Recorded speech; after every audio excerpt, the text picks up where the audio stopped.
چی الو السلام علیکم و رحمت الله. و علیکم سلام و رحمت الله و برکاته. در دوره موضوع اگر سوالتان باشد مرحمت. یک سوال دارم. همین الله برای مسلمانان امر کرده است که یک جای شوین و تقسیم نشوین.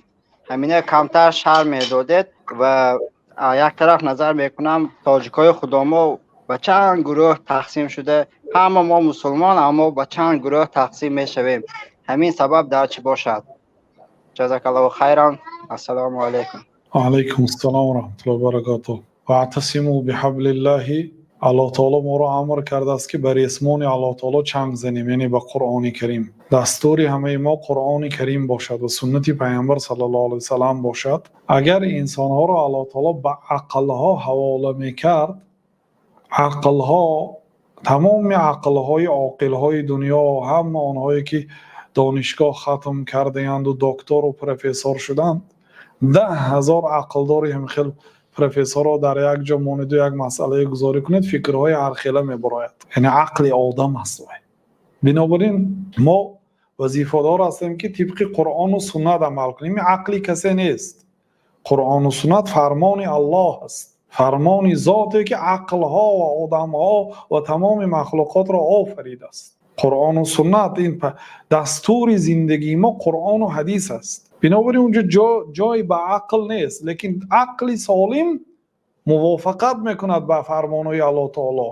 برای چی؟ برای آنکه اصل قاعده عظیم شریعت همین که این شریعت لا یأمر الا بما مصلحته خالصة او راجحة. شریعت وقتی که به یک کار شما را امر کرد، دانید که در آن کار مصلحت خالص است. مصلحت خالص معناش این است که فایده 100% است، یا اینکه مصلحت راجح است، یعنی فایده غالب، یعنی 90% فایده دارد.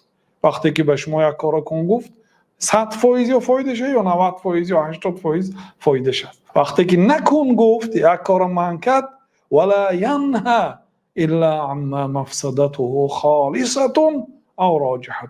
شریعت وقتی که نهی کرد، مثلا عورتت نکشو گفت، حجابت نپرتا، ریشت نتراش، ولا ینهى الا عما مفسدته خالصة او راجحة. وقتی که شریعت که نهی کرد نکن گفت، در آن کار 100% ضرر است. عرق ننوش گفت، برای اینکه عرق نوشیدن 100% ضرر دارد. همین گونه هر امری که الله کرد 100% فایده دارد، هر نهی که کرد ضرر دارد. بنابراین به فایده شما الله تعالی همین کارا نکن گفته است. بنابراین مسئله باید ما با قرآن و سنت چنگ زنیم. در این حالت اختلاف کم میشد، لیکن با وجود همین هم اختلاف میشد. حتی علامه بکر ابوزید رحمت الله علیه یک کتاب دارن به نام تعالم. اونجا درباره علمدارهایی که پر علم نگرفتند و مسئله های علمی به تثبت سخن میکنند. بعد از آن اونجا یک سخنی آوردن در ابتدای کتاب که العلم نقطه کثرها الجاهلون.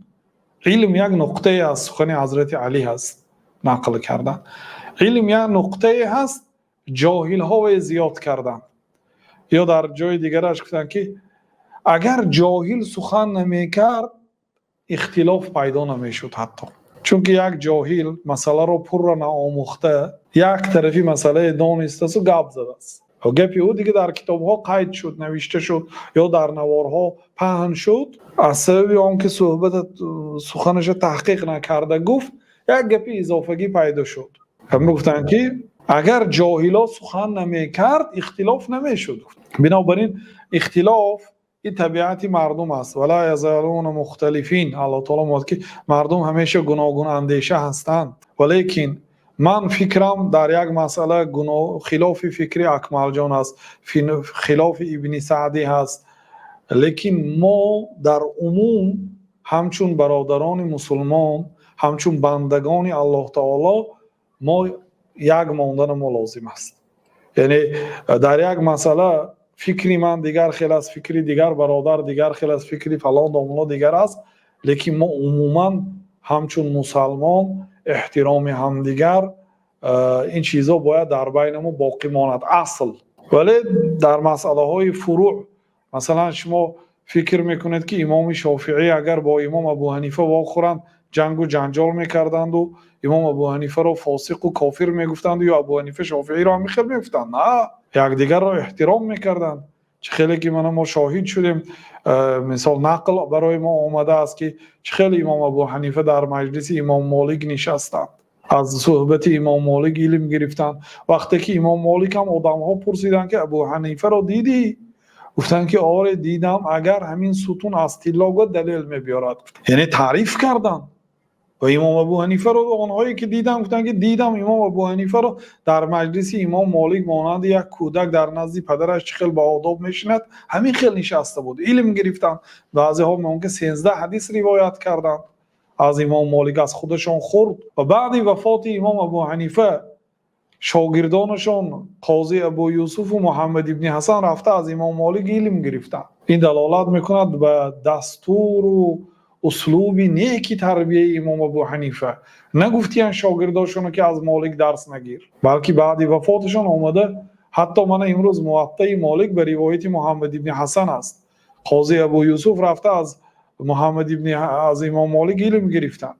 و وقتی که امام شافعی آمدن از امام مالک درس گرفتن، با از قاضی ابو یوسف و از محمد ابن حسن هم علم گرفتن. یعنی امام ابو حنیفه رو دریافت نکردن. امام ابو حنیفه سال 150 از دنیا گذشتن، امام شافعی 150 به دنیا آمدن. یعنی یک شخصی کودکی که همین سال به دنیا آمده است، امام ابو حنیفه همین سال از دنیا گذشتن، همدیگه ندیدن، لیکن از شاگرداش فایده گرفتن. رفته امام شافعی و همین گونه از امام شافعی امام احمد فایده گرفتن، از امام احمد امام بخاری فایده گرفتن، از امام بخاری امام ترمذی و امام مسلم تعلیم گرفتن. اونا با همدیگر اگرچه فتواهاشون ظاهرا خلاف دارد ولی با همدیگر یک بودن.